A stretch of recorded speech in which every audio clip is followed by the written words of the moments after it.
Putang warns that Malaysia's property bubble is set to burst and things could get ugly for the country.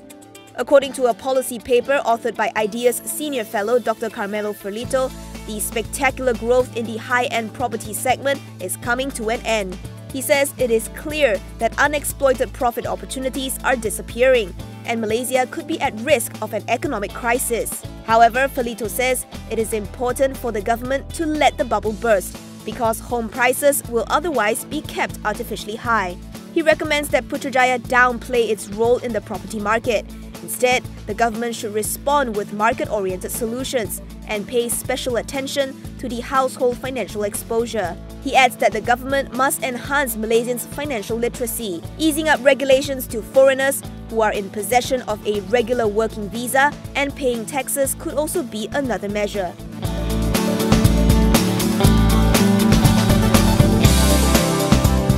Putrajaya says it is not replacing the New Economic Policy or NEP. Rather, it is reviewing it with the New Economic Model or NEM, a policy introduced by former Prime Minister Dato Sri Najib Tun Razak in 2010.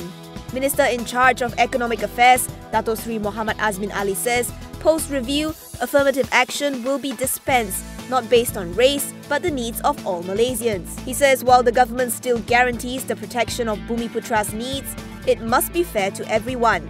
Also on the cards is a review of the 11th Malaysia Plan to include targets listed in Pakatan Harapan's manifesto. All findings are expected to be presented in the government's midterm review in November.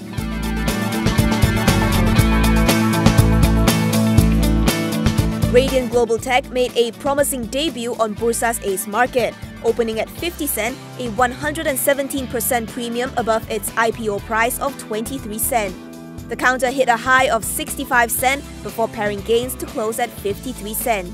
It saw a total of some 179 million shares changing hands, making it the second most actively traded counter on Bursa. The retail technology solutions provider raised 29.5 million ringgit through the listing, the bulk of which will go towards business and capital expansion in Malaysia and Vietnam. It counts departmental stores, hypermarkets and retail chains like Cold Storage and Guardian among its over 900 clients. Going forward, the company plans to expand its customer base to different retail customer types, such as airports and utilities, to diversify its revenue base.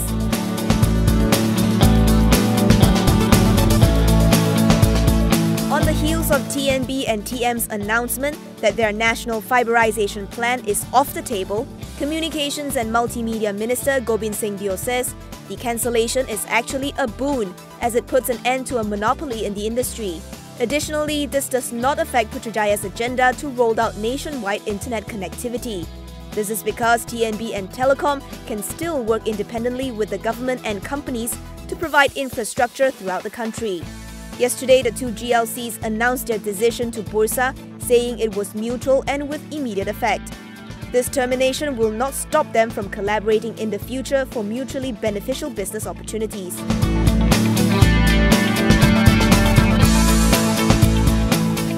Malaysia Airlines is reportedly looking to buy 9 Boeing 737 MAX planes and is tapping banks for funding. This will be the carrier's first jet financing with lenders since its restructuring in 2015. According to Reuters, sources from the finance industry said MAB sent out a request for a proposal a few weeks ago. Malaysian, European and Chinese banks are expected to compete for the deal. The jets have a list price of around $1 billion USD, although airlines usually get large discounts from manufacturers. Reuters says the aviation financing environment remains strong. However, its sources said the airline's poor financial track record and a forced haircut taken by banks and lessors on finance and operating leases during MAB's restructuring could worry some banks. These banks could also be discouraged by the airline's struggle to show a meaningful recovery, despite the adjustments undertaken as part of a 5-year turnaround plan.